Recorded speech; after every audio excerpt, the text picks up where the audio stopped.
25 मेला पेरणी केलेली आहे, बरोबर.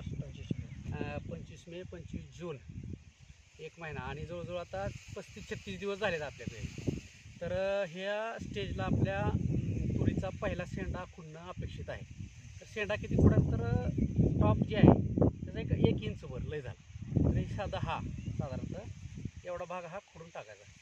एवढाच भाग पहिल्या खुडणीच्या वेळेस टाकायचा. यामुळे काय होतं, तेव्हा हे खाली इथं हे आहे का कोंब दिसेल का, तिथून फुटवा फुटला जातो.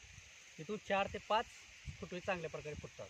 याच्यानंतर या पिकाला 55 दिवस झाले की त्यावेळेस हे जी 4 फुटवे येणार आहेत या 4 फुटव्यांचा परत शेंडा खोडायचा, जेणेकरून त्याचे फांद्यांची आपली संख्या वाढली पाहिजे.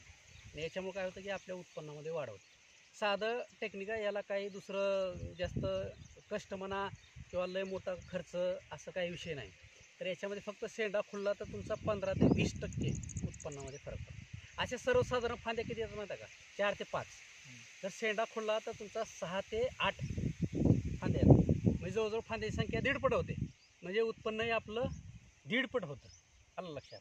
त्याच्यामुळं हे शेंडा खुडणे तुरीमध्ये 35व्या दिवशी आणि 55व्या दिवशी महत्त्वाचं आहे. फक्त एक काळजी की शेंडा खुडल्यानंतर शेतामध्ये चांगली ओला असावा आणि शेंडा खुडल्यानंतर मागे एक कीटकनाशक आणि बुरशीनाशकाची एक फवारणी घेणं आवश्यक आहे, की जेणेकरून यामध्ये बुरशीचा किंवा एखाद्या कीटकाचा प्रादुर्भाव होऊ नये. यासाठी एक बुरशीनाशक आणि एक कीटकनाशकाची फवारणी जेव्हा आपण शेंडा खुडणी करतो त्यावेळेस पाठीमागून घेणं आवश्यक आहे.